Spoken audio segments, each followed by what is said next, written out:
Périphérie, Édouard Zambon. C'était au mois d'août 2017 où on est venu me dire il y a 11 gamins dans un parc à la Croix-Rousse. J'ai vu ces 11 gamins qui étaient avec leurs sacs en plastique. Il faisait beau, c'était au mois d'août quand même. Et on s'est dit, c'était des habitants, un collectif d'habitants, que plus jamais un de ces enfants ne dormirait dehors, quoi qu'il se passe. Donc on s'est débrouillé. Je pense que ce soir-là, j'ai dû en prendre 3. Mes enfants sont grands, donc j'ai de la place et donc j'ai pu en mettre 3. J'ai des lits, j'ai des canapés, enfin bon. Et ça a démarré comme ça. Marie-Agnès Cabot. Alors je commence toujours par dire que Marie-Agnès Cabot, sage-femme, parce que ça me représente quand même beaucoup. Que dire d'autre ? J'ai 5 enfants, ce qui peut expliquer le fait que j'ai une maison suffisamment grande pour héberger et suffisamment l'habitude d'avoir plein de gens chez moi pour pouvoir m'adapter peut-être à un hébergement un peu pas très conventionnel, quoi, des gens qui débarquent un peu n'importe quand. Et puis après, c'est créer la Partage, donc l'association qui héberge en boucle des jeunes mineurs ou non reconnus mineurs en attendant leur reconnaissance de minorité ou de majorité. Aujourd'hui, vous hébergez combien d'enfants chez vous ? Pour l'instant, j'en ai un régulièrement dans le cadre de la Partage. J'ai encore des premiers arrivants, là, les 2 qui viennent régulièrement pour des week-ends parce qu'ils sont en internat, donc maintenant ils ne sont plus à loger que les week-ends. Les premiers viennent manger aussi régulièrement et si par hasard il y a des coups de fil pour savoir s'il y en a un qui peut être hébergé, ça peut être fait. Mais pour l'instant, on va dire 3. Qu'est-ce que ça veut dire accueillir ? Oh, c'est compliqué. Qu'est-ce que ça veut dire accueillir ? Ça veut dire qu'il n'y a pas que moi.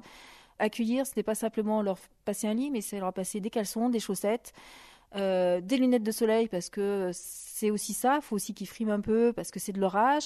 C'est accepter qu'ils viennent se raser la tête chez soi et qu'ils me foutent des cheveux de partout. C'est qui rentrent tard au bout d'un moment parce qu'ils s'habituent. Accueillir, c'est ça. C'est les emmener en vacances avec nous cet été. Leur apprendre à nager parce qu'ils avaient une trouille bleue de la mer. On est allé à l'île-Dieu, donc c'était pas très très simple. Ça a été de les emmener avec nous pour Noël. Voilà, que ma belle-mère soit ravie et se dire c'est parfait.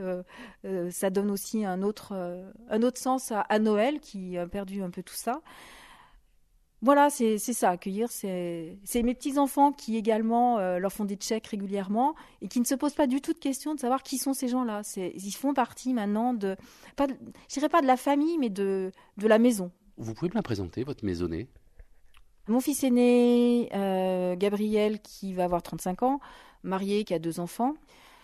Ma fille Pauline, qui a aussi 2 enfants, qui a 33 ans, en couple aussi, 2 enfants de 6 ans et 3 ans. Ensuite, mon troisième, Louis, qui lui a connu le début et il est parti au Mexique depuis 1 an et demi. Ma fille Clarisse, qui elle est à Paris, à la Sorbonne. Mon fils César, le dernier, donc ma fille, elle a 24 ans, le dernier, il a 22 ans. César, qui est vraiment un grand pote avec eux. Il râle tout le temps parce qu'ils passent leur temps à lui piquer ses lunettes de soleil. Mais il s'entend vraiment bien avec eux. Il organise des matchs de foot régulièrement. Il les emmène. Et puis donc, après, il y a surtout, je dirais, Ismaël et Zachary qui sont quand même les plus présents, donc qui sont en internat et qu'on voit assez régulièrement. Et puis, il y a tous les autres. Il y a eu Hakim, qu'on n'a pas vu longtemps, mais qui est maintenant un majeur et qui est en CAP, qui prépare un CAP logistique. Il y a eu Badian, qu'on voit un peu moins, parce qu'il courait beaucoup avec mon mari. Mon mari court et je suis sûre qu'il voulait l'entraîner avec lui dans des marathons, mais il était mineur, c'était pas possible. Bon, il s'est fait un peu mal, ça marche moins bien. Il y a Ibro, qui est très marrant, c'est le coiffeur de la bande, et c'est lui qui me mettait du bazar de partout, qui est maintenant logé pas très loin et qui régulièrement vient les week-ends manger à midi. Idrissa, qu'on a eu pour Noël et pour le jour de l'an. Il faut que je le rappelle d'ailleurs dans pas longtemps. Et maintenant, il y a Adama qui est beaucoup plus timide, beaucoup moins causant, mais ça fait pas très longtemps qu'il vient et je pense qu'on va l'intégrer. Il a déjà décidé de venir faire manger le repas avec moi. Et le problème, c'est qu'il se lève à 11h30, c'est un peu tard. Donc il faut que je que je le rebriefe. Justement, comment est-ce que vous définissiez votre relation à ces mineurs que vous hébergez chez vous depuis 1 an et demi ?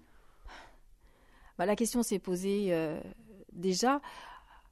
C'est plutôt eux qui me qui nous appellent. Alors, c'était maman, ça a été mamie. Je suis pas sûre d'avoir beaucoup apprécié, mais c'est comme ça. Comme je leur dis souvent, je suis pas votre mère, je suis là pour vous accompagner, mais il y a un petit côté, on fait partie d'une autorité maternelle. Est-ce que votre maison est devenue leur maison? Un peu. Est-ce qu'ils sont chez eux? Ah oui, ça, c'est vrai que ça, ils sont un peu chez eux. Pas toute la maison parce que c'est pas possible, mais parce qu'il y a une pièce qui est quand même réservée à mes enfants quand ils viennent de temps en temps.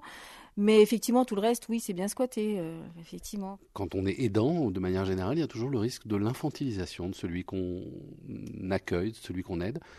Est-ce que vous vous êtes posé cette question et comment est-ce que vous l'avez résolue? Oui, ça c'est évident.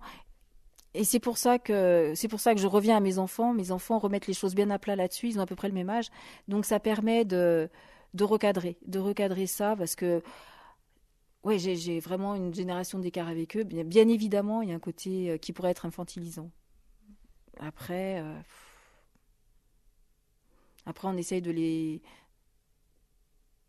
Oh, ils s'affranchissent tout seuls, en fait, je crois. Ils se débrouillent. Ils ont vécu des choses tellement énormes avant d'être là. Ils ont besoin quand même d'être maternés, d'être aussi pris pour des enfants, je pense. Et puis, d'un autre côté, ils nous envoient bouler quand ils estiment que là, c'est leur liberté. Ils sont venus tout seuls quand même. Ils ont quand même vécu des trucs incroyables. Et effectivement, ils ne le disent pas tout de suite. Ça vient au bout d'un certain temps où ils déballent tout ça sur la table, tout ce qu'ils ont fait. C'est à pleurer. Vraiment, c'est à pleurer. Donc, je crois que parfois, c'est vraiment des enfants et qui ont besoin qu'on les prenne dans nos bras. Il n'y a pas de problème. Vous sentez une responsabilité vis-à-vis de ces enfants? Un peu. Il y a des choses compliquées. Il y en a donc un qu'on a logé, et puis c'était juste avant les élections en Italie, et qui faisait partie de ces Dublinés, et qui allait pas très bien parce que sa minorité n'était pas reconnue. Et il est parti un dimanche, il a pris un sac, il est parti en Italie, il est retourné là-bas, et j'ai trouvé ça mais d'une violence. Et on n'a plus de nouvelles du tout, et on se pose toujours la question, mais qu'est-ce que j'ai fait pour qu'il s'en aille comme ça? Pourquoi qu'est-ce qui s'est mal passé? Bien sûr qu'on a une responsabilité. Oui, bien sûr. Périphérie. Périphérie.fr.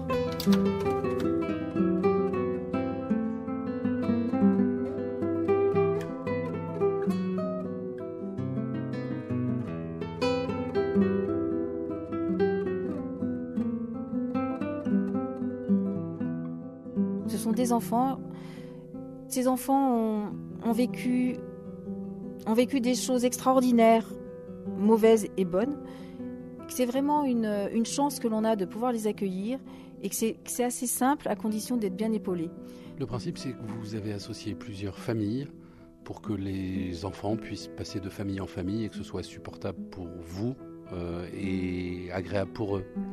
Alors ça, c'est l'association La Partage, donc qui s'est montée par la suite, et que je trouve de plus en plus très intéressante, effectivement. Donc après, il y a ce qu'on appelle des boucles d'accueillants. On choisit ce qu'on veut entre nous, quel jour on est disponible, et on s'y tient, exception des vacances ou des fêtes où on essaie de se débrouiller entre nous. Et surtout, on se revoit régulièrement, je dirais toutes les 6 semaines, pour voir les problèmes qu'on pourrait rencontrer entre nous. Et ça, c'est assez porteur de pouvoir discuter. Oh, il n'était pas bien, qu'est-ce qui s'est passé? Ils nous disent pas toujours tout non plus. Ils disent peut-être plus à d'autres, plus à des plus jeunes, ou plus à... Et donc, on arrive à avoir des informations pour pouvoir les aider également. Accueillir, dans sa manifestation quotidienne, c'est quoi? Alors j'essaye un peu, mais ça c'est surtout mon mari qui est enseignant qui le fait, des aides aux devoirs pour eux, c'est j'allais dire des gros câlins quand ils sont tristes, mais c'est pas évident parce qu'ils sont ils ont un petit côté assez secret dans ces moments-là. C'est faire à manger ensemble,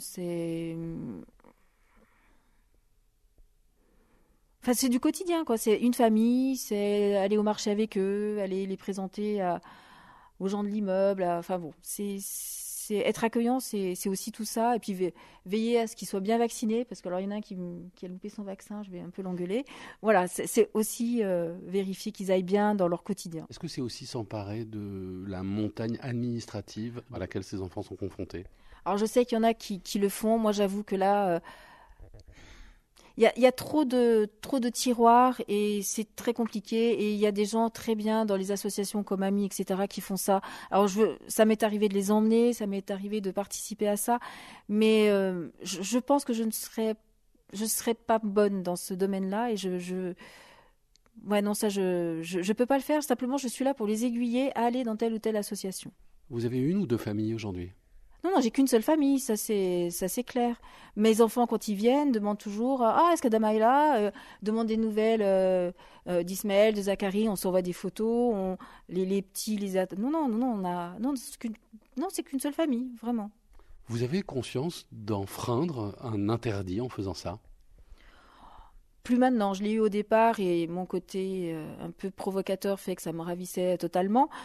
J'entendais qu'effectivement il y en a qui avaient été rendus coupables pour ça. C'est pas gênant, c'est un risque que je veux bien prendre. Je suis pas sûre que ça m'arrivera jamais, mais c'est un risque que je veux bien prendre. Oui, mais disons que c'est cet interdit-là qui est illégal plutôt. Moi, je pense que je suis beaucoup plus dans l'illégalité que en plus notre maire, étant à Lyon, qui a fait des lois assez scélérates sur le sujet.